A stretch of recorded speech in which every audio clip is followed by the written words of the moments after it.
Welcome to Demystify Magic with Molly and Madison. I'm Molly, a former skeptic turned full-time energy healer and teacher. And I'm Madison, a born and raised witch running my family's crystal shop. And we're here to explore all things woo through the lens of both science and spirituality so that you can find the moments of magic in your everyday life and create an intentional spiritual practice.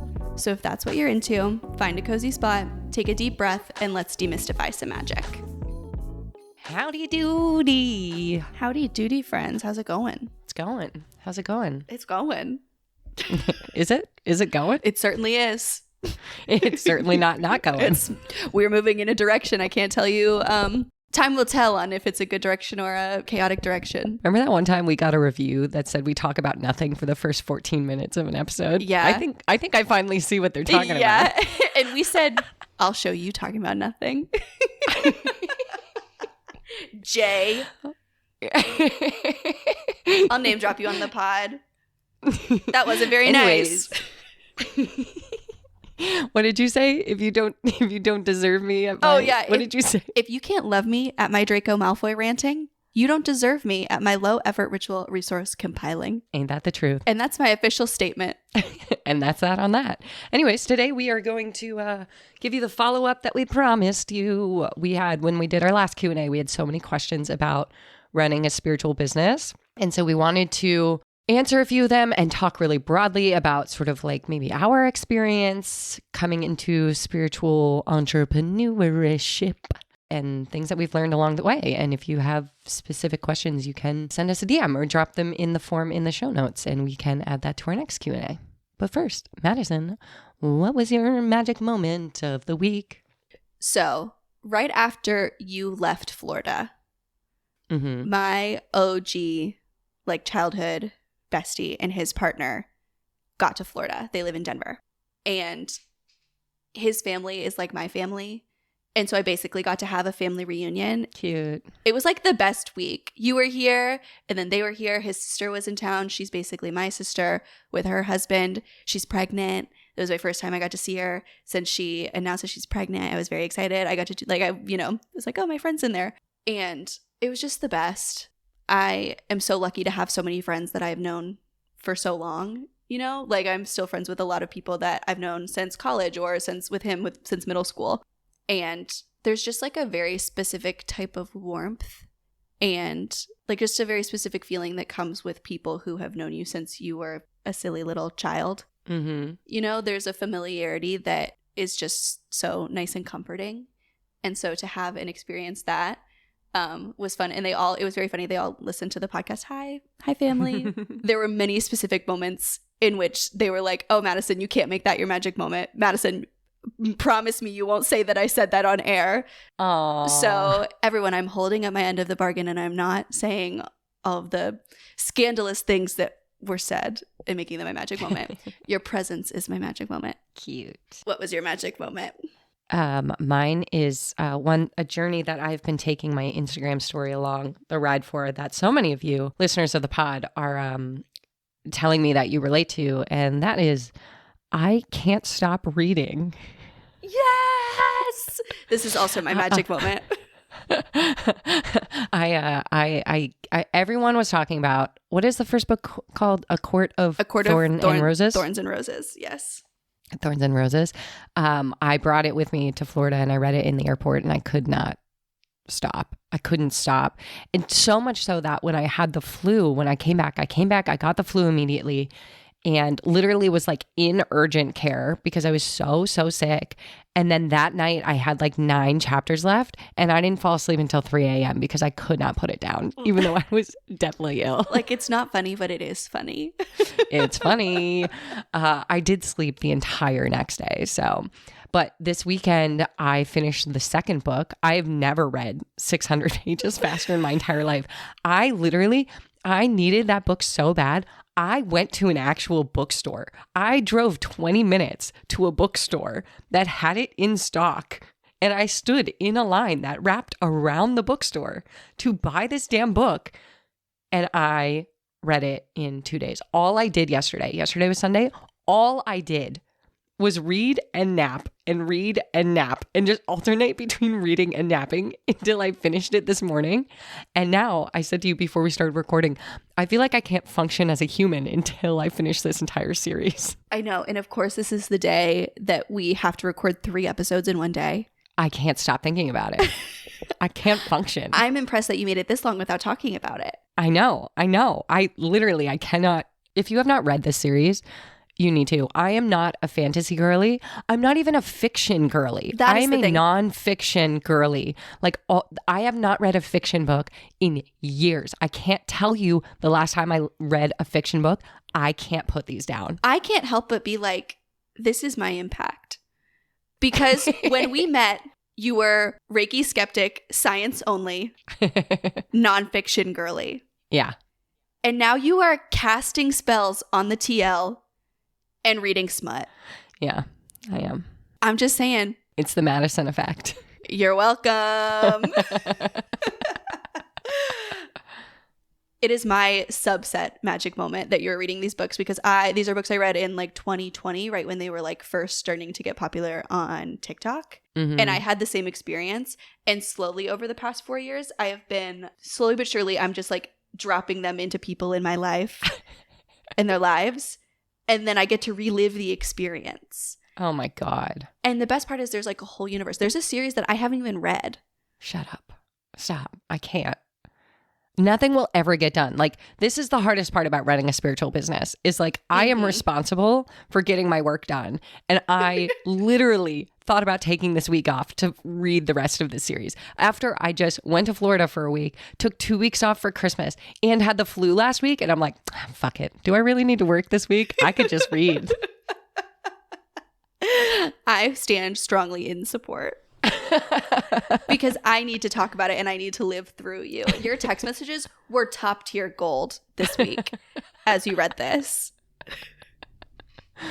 Oh, God. Okay. Yeah, we can't keep talking about it because I don't want to infuse spoilers into this, but stay tuned for our spin-off podcast, A Court of Molly and Madison. Wait.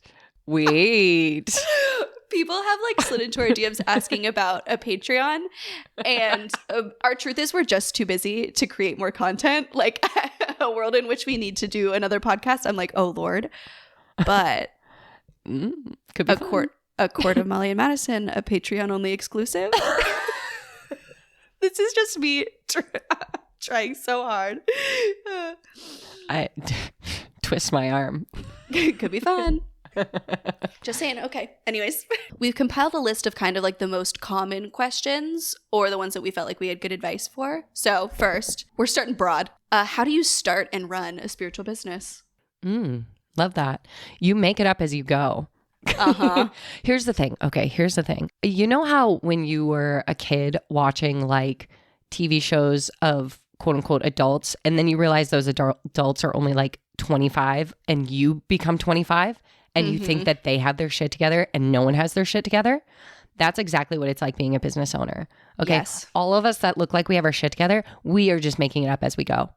We're just making it up as we go. And we're just trying to, anytime I make a mistake, it's like, all right, what am I going to do to avoid that mistake again? None of us have it figured out. So that's the first thing is you have to be okay with that. You have to be okay with like making decisions on the fly, making mistakes and like moving through them and not letting them like sink you, basically. Yeah. I think there's a level of like, I don't know a better word than like disassociation. Like you have to have some separation between how you view yourself and how you view your business and like how you view decisions that you've made for your business, Yeah. Yeah. I think it's easy when you make mistakes in your personal life to be like, oh, well, I'm a bad person now. Yeah. And obviously you shouldn't do that in your personal life, but especially like you can't let that bleed over into your business life because that will just drown you immediately because we are all so constantly like making choices that we would not make again. Yeah. And it's like, that's the only way you succeed in business is by taking chances, and you're not going to get 10 out of 10 chances right. But 10 out of 10 chances will always be a learning opportunity. I feel really called to like share a mistake that I made, just so you know what I mean. But like, a year ago, I made a very expensive mistake and I invested in a business coaching program that promised me the world and ended up just being very expensive and did not give me the results that I was hoping they would have. Mm-hmm. Or I think important to say, did not give the results that were promised. Yeah. Like, did not deliver on the services that were. Yeah. And I could spend the rest of my life feeling like, oh, I shouldn't be in business because I made this like big expensive mistake and I knew I shouldn't have invested that money and I knew I should have just learned to trust myself and blah, blah, blah, blah, blah. But I learned so much from that mistake. Mm-hmm. Like I have such a strong trust in myself and in my intuition when it comes to my business now because I could see the writing on the wall. And I chose to ignore it. I chose to be like, well, this person knows more than I do. Even though my intuition is telling me to go left, I guess I'll go right. And now I know that like, oh, I have that like inherent compass within me. And so if I just listen to that, I'm going to be okay. Yeah. I think that there's a level to having a spiritual business, which I will assume that means that you have a spiritual practice, that I do think makes this easier. Where it is easier, I think, in my experience, for people who have a strong spiritual foundation to understand the way the puzzle pieces fit together. Mm-hmm. You know, I think that there is like rely on that. Yeah.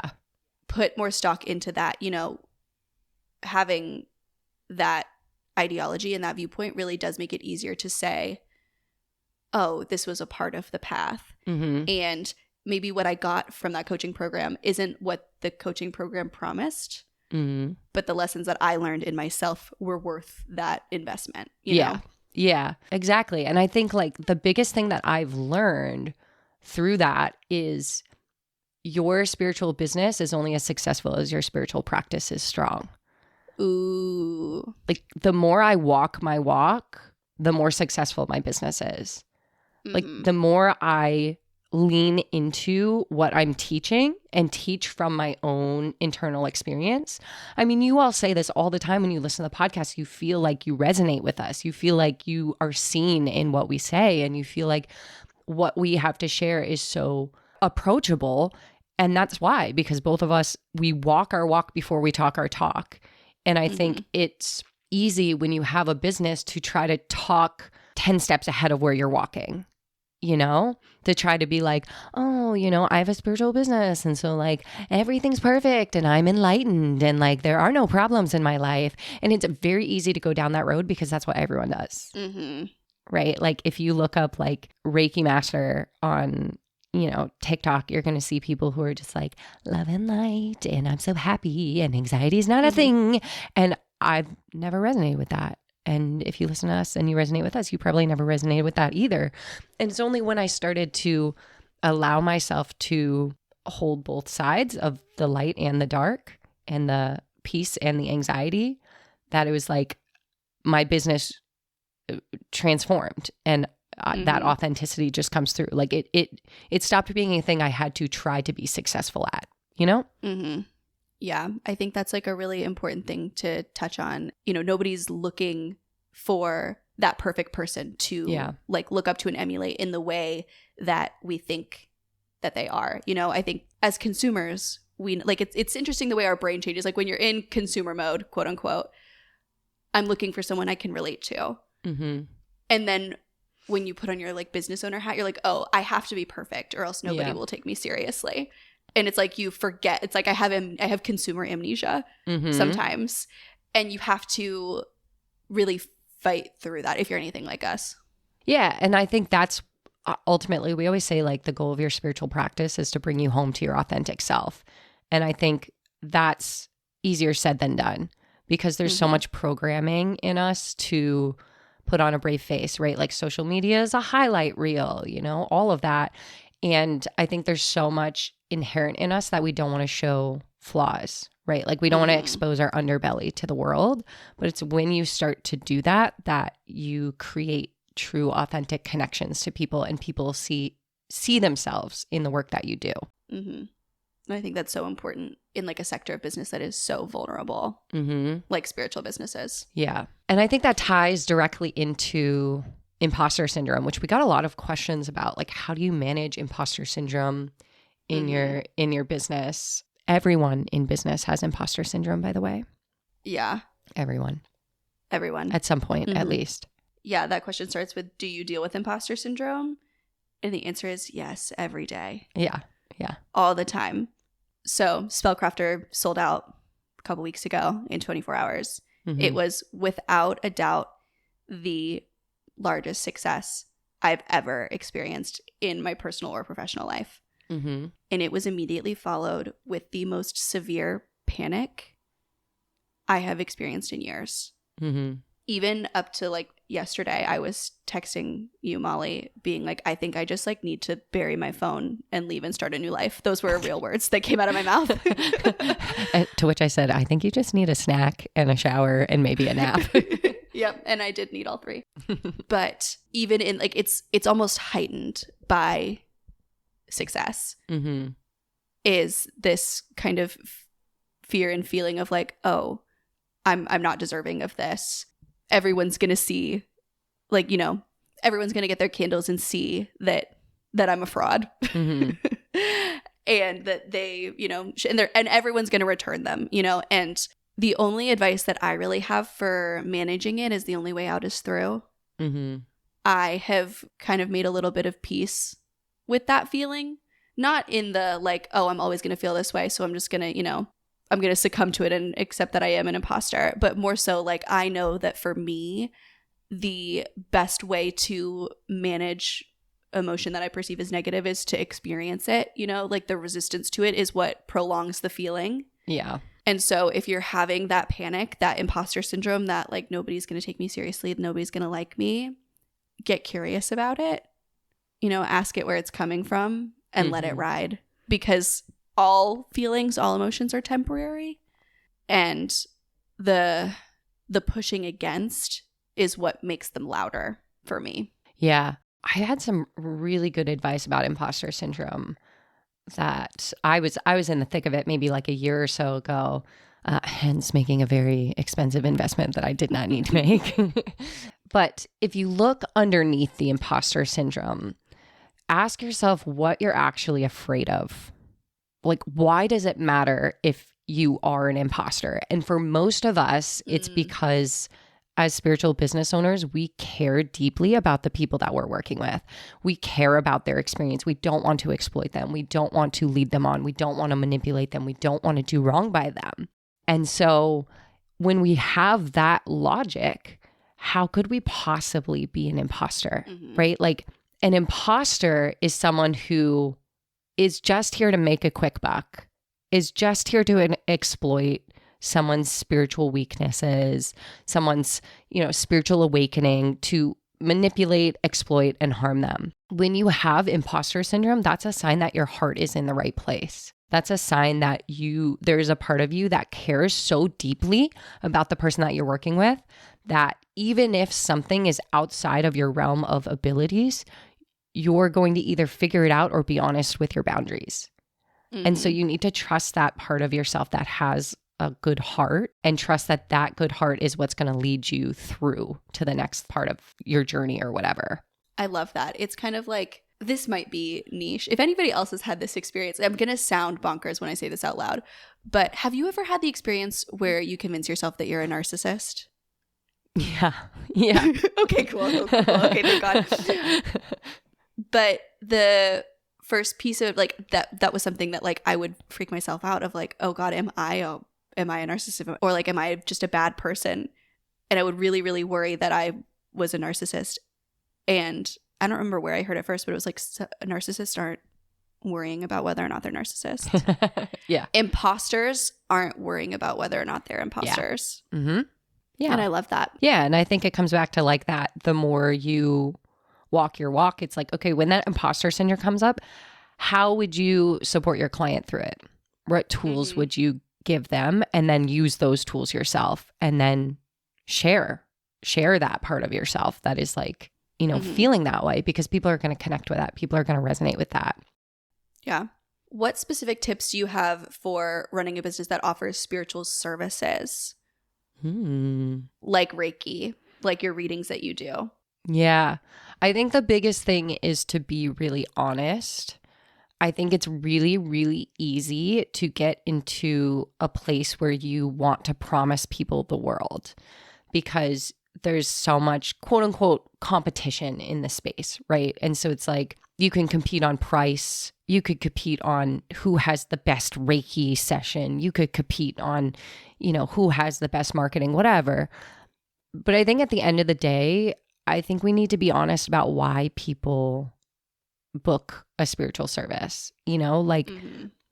Maybe it's the price, but more likely than not, if two people are in different price ranges and I resonate with one person more than the other, I don't care what the price is, to a certain extent. And so I think being really honest about like who you are and what you offer and how you support people and standing in that is difficult and also critical. Because like, I think we can get, again, that like imposter syndrome can kind of bubble up and we're like, ooh, okay, what if people don't feel relaxed when they're with me? What if I can't heal them? And it's like, okay, let's look at that. Why do I want to make that claim? And is that claim actually true? It's like using that imposter syndrome as a lens of curiosity to look at the way that you market your services and see if they are honest, right? Like I always teach, when I teach Reiki, the principles of Reiki sort of like are imbued into everything that I practice. And one of them is like, just for this breath, I will be honest, right? Just for today, I will be honest. And so it's constantly me looking at how I'm talking about my services and saying like, okay, is this true? Or is this flashy marketing term that I think I should write in order to make a sale, And constantly sort of like evaluating that and having that conversation with yourself and being willing to pivot when it no longer feels honest. Because sometimes you just outgrow certain services. Sometimes you outgrow certain ways that you market yourself, certain ways that you offer things, and that's okay. And like when we try and continue to sell something that no longer feels authentic to us, then that's when we start to rely on those more grandiose marketing terms. And that's when we step outside of honesty. And that's when we start to turn people off. And what's interesting hearing you say that is so much of that carries over into what I would say to someone asking that same question with spiritual products. I think it's kind of it's just a offshoot of how do you offer anything spiritual? Yeah. And it's getting really comfortable with what you experience and what you feel to be true and giving it in the most realistic and honest terms. Yeah. Yeah. And I think also like being honest with your own imperfections, right? Like I would so much rather go to an energy healer that says like, I have anxiety and I can't stop biting my nails than someone who's like, life is perfect, Yeah. And I think it's like so much of the reason why people support spiritual businesses is because of the connection that they feel to them. And if you aren't honest, how could we possibly make that connection, Yeah. My friend Anthony, who actually is the manager at Spellcrafter, he is a psychic medium and has told me about like what he does when he's in a reading and he's like not feeling it. And I don't like I don't know a better way to describe it, but like when he's not getting the answers that somebody's asking for, is having to have the uncomfortable conversation of like, I don't want to do any guesswork. And I'm not getting the connection. The person that you are asking for or asking about isn't coming through right now. I don't want to guess. I'm not getting something with like the kind of clarity that I want to stand behind. And so like he's rescheduled sessions. Yeah. And been like, I think we need to try this again at another day, at another time. Yeah. And hearing him say that and talk to me about that as an experience was so eye-opening and so like I just became obsessed with it. I was like, that is so – I just love people who can be honest in that way. And it's something that I have a lot of respect for because it's a fear that I've had. I used to do tarot. It's something that I'd like to open up again in the future when I have a moment of free time. And it is like a thing that has weighed on me of it's not something I've experienced before of like, I have no fucking clue what this means or how to relay this to you. But getting comfortable saying, I don't know. Yeah.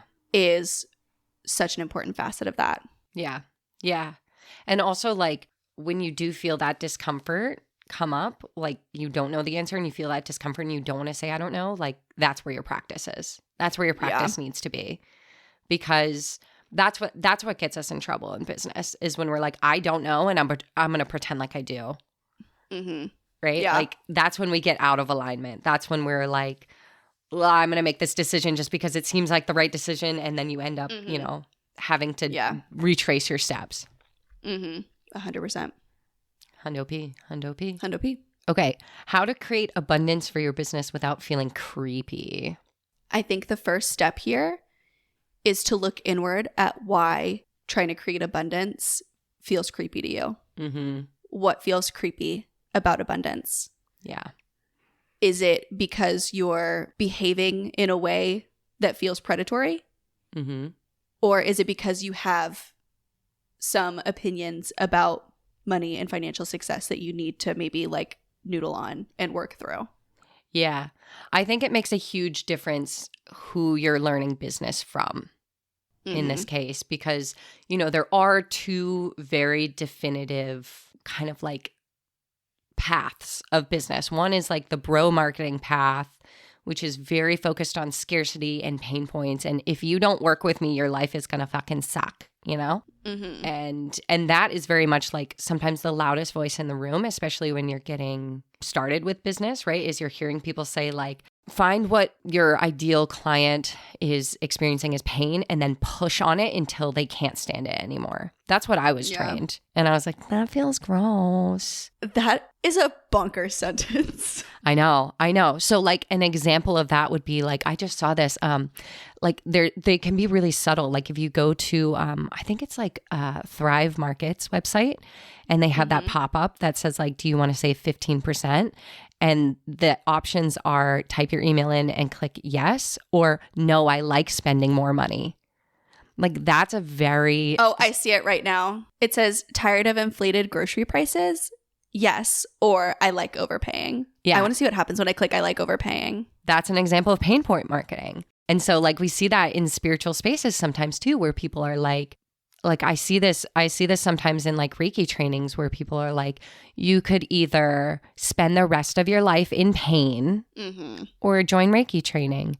And like when you're surrounded by people who say, this is how you do business, this is how you do marketing, of course, abundance is going to feel creepy. That's creepy. That's manipulative. Yeah. That's not in alignment with your authentic self. And that's not honest, but that's not the only option.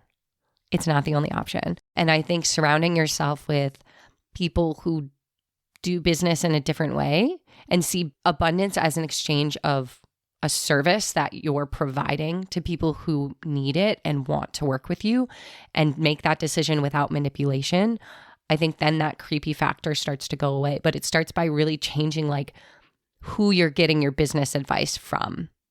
Yeah. I'll put a subtle plug for like one of my favorite business peeps out there. Jenna Warner is incredible. She's one of my Reiki training graduates.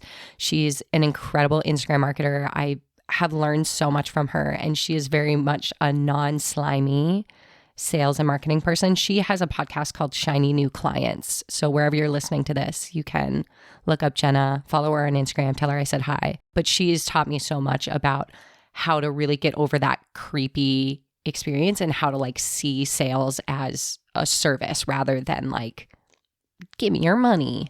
Yeah, I think that's so like hearing you talk about the pain points, it's interesting thinking about like my experience in the store, because that's the thing about spiritual businesses too, is that so many people will come to you already in extreme emotional pain. Yeah. And are so used to that frame of like marketing that almost like do it for you, like come expecting you to fix them for a price. Yeah. And watching my mom in these situations, like she will give someone shit for free all the time. If she feels like this is her exact, I watch her have this exact like mental realization of like, if she realizes that she could exploit this person, she gives them things for free. Yeah. Because it makes her feel so uncomfortable. Mm-hmm. The idea of selling someone something in that state. Yeah. Same. And that is how you create abundance without feeling creepy, is when you start to feel creepy. Reassess. Simply. Yeah. Simply don't do the thing. I don't know. Like. Yeah. Yeah. I mean, I see that all the time too. And like, I'll get DMs from people who are in like really desperate states asking, what do I do? And I think like when you're in that situation, it does feel really creepy. But my go-to is always like, my job is to help you connect with your curiosity. Mm-hmm. And so whenever I feel someone coming to me and they're like in that vulnerable, desperate state, I always evoke curiosity. I'm going to ask you what you think before I tell you what I think. Yeah. I'm gonna answer your question with a question so that we can get you into a state of curiosity. Because like the thing about like your brain is that when you're in a state of curiosity, you come out of that stress response, that fight, flight, freeze response. And so just by simply shifting someone into a curiosity state, they're less likely to be not less likely to be exploited, but like it's harder for them to inadvertently like get themselves in a situation where they will be exploited, because now they're like not in that survival response. Does that make sense? Yeah. And I think it's the same thing as like the difference between selling spiritual products and spiritual services. It's you doing the same thing, you know, when you recognize that there's opportunity to be creepy and be giving. Yeah. You know, create that association of like, this is a person who is in desperate need and I need to show them that they do not need to be desperate. Yeah. And also like, I think it helps to have really, really strong values underneath your business. Like you and I have the same value of like, you are the magic. You listening are the magic. We just have microphones. Yeah. There's nothing special about us. And so whenever I feel like that desperation from someone, or I feel like I could be creepy in this moment, I just lean back on that value of like, how do I help them see the magic that's within them? How do I help them see that they don't need me? You know, I always say like a good teacher should become less and less necessary over time. Yeah. And so it's like, how can I, in this small interaction, lean onto that value? And then abundance just starts to come. I know that's like an annoying thing to say, because when you're, I know there's times where it doesn't feel like it, but I think so much of like a spiritual business especially is like trusting that like if you stay the course, the path will appear. Yeah. And then last, this is one that I want to hear your take on because I don't have great advice, is my truth. Tips for better public speaking and better concentration. Public speaking is the one where I'm like, please, Molly, take the stage. Okay, I wish I could tell you like the secret sauce to being good at public speaking, but it truly is just like a practice. Gross. I hate it. Canceled. I will tell you some tips that I do that help me feel more confident public speaking when I am nervous, which I will frame this by saying I have been on stage since I could walk, and I very rarely get nervous public speaking because of that. But when I do, here's what you're going to do. You're going to have a glass of water wherever you are public speaking. And whenever you feel nervous, you are going to take a drink of that water. And by doing that, you are going to take a deep breath. And that is going to give you a moment to collect yourself and move on with your next thought. That is a good one. Get a prop. Bring prop water. Yep. And it looks so natural. Nobody knows. Nobody knows that you're doing it. Yeah. Meanwhile, cut to me on stage, every other word, taking a drink of water. They're like, wow, that girl's really thirsty. Really hydrated. Is she okay? If you don't know the answer, if you don't know what to say next, ask a question. That's a good one. So you take a drink of water, Madison, and you're like, I don't know what to say next. What do you think? You, in the front row. What do you think? What are your thoughts on this? Pull someone else on stage. Give them your notes and have them do the public speaking. I am someone that I like to over prepare when I'm public speaking. So I write down every possible question that I could be asked. And this comes from, so how I really got comfortable with public speaking, this is my truth, is when I was an advocate, when I worked at the Sexual Assault Support Center, I taught consent education to grades pre-K through ninth grade. And very specifically, I remember I was terrified to teach the sexual harassment lesson to seventh graders. It was a 2-day presentation. Because that's terrifying. Terrifying. It was a 2-day presentation. I remember who I was in seventh grade. I did not want to face me. And the worst part was in between classes, they got to write anonymous questions that I would read aloud and answer on the spot.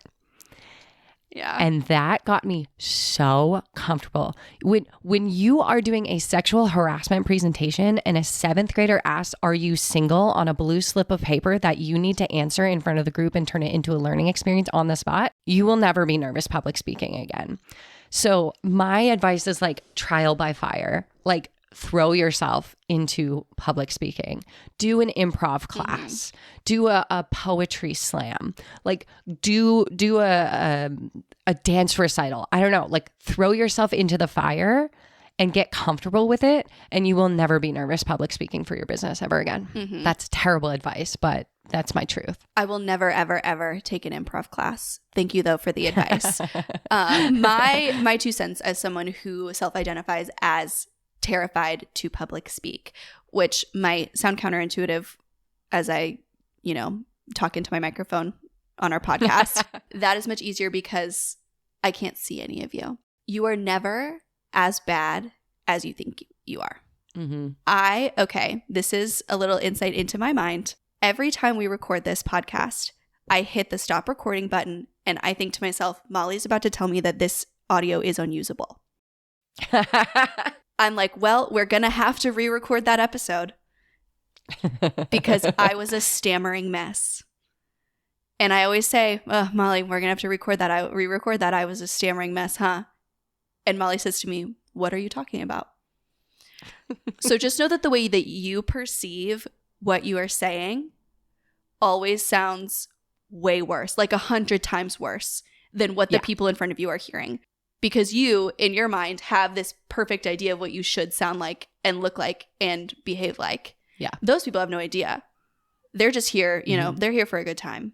Whatever it is that you're doing. Maybe not those 7th graders. Those 7th graders are there because they have to be. No one in the audience has your script. Yes, that is what I'm trying to say. Yeah. I think my other piece of advice is like, you don't have to public speak if you don't want to. Oh, yeah. Especially when it's your business. You get to make that decision. I hear from people all the time that are like, oh, I try to make reels like you do and I can't do it. Like I don't have that energy. Okay, don't. Yeah. Like the more authentic you are to who you are, the easier it's going to be to find your people. And like, don't compare yourself to like me or anyone else, like we all have our own unique skill sets. And if public speaking is not something you're comfortable with, maybe you just need to like do a podcast instead where you're not looking at the people, right? Like, or do it with a friend, right? Like team up with someone who sort of like is the yin to your yang, like who can you pull in for support? Who can you pull in for a collaborator, Who is the well-collected years and years of public speaking Molly to your stammering mess Madison? But it's like we work so well together because we have the puzzle pieces that the other one's missing. Like we were just talking about this when we were in Florida together. I feel like I have one of my strengths is being able to pull a lot of people in, and I can take center stage and I can have an audience that is large. But Madison, your skill set is in building community and making every single one of those people feel heard and seen. And so when we put those 2 superpowers together, we have a really great podcast, but I don't think it would work just one of us on our own. Yeah. It definitely wouldn't work just me on my own because I can't listen to my own voice. I need your voice to cut it up. But it's like, I mean, when you're building your business, like that's the thing is you don't have to do it all. You don't have to do it. There's no like map that says you have to be a public speaker and you have to go do TED Talks and you have to like make 1 million reels and have 1 million followers and whatever. Like do it the way that feels authentic to you and your people will find you. Yeah. It's kind of going back to what we were saying before about like the business bros online. They are going to tell you a lot what you need to do to be successful. you know, whatever algorithm is pushing what kind of content right now, those things come and go. Mm-hmm. Nobody is, you know, finding your content and following and resonating and sticking around because you did such a great job catering to the algorithm. Yeah. They're seeing you produce something authentic to who you are. They say, hey, that sounds like me. Mm-hmm. That's what they're looking for. Not like, oh, this person is making such excellently executed reels. They must really know that Instagram is focused on video content right now. Yeah. That's not why people like your reels, Molly. Yeah. And if you don't believe us, go through your feed and who you follow and really dissect for yourself. Why do I follow this person? What is it about them? If 11 people on your feed all made the exact same video, why would you follow that one person that you're following now over them? I love that practice. Yeah. All right. I hope that was helpful. And if you have any more questions, please slide into our DMs at Demystify Magic on Instagram, or submit any more questions to the form in the show notes. We love to talk biz. Yeah. Bye. Until next time. Bye. Oh, bye. Well, bye. Thanks for listening to Demystify Magic with Molly and Madison. If you want to learn more about us, you can find all our links in the show notes. We'd love to know what you think of today's episode, so drop us a review or give us a shout out on social media. And don't forget to let us know your magical moment of the week. Okay, love you. Bye.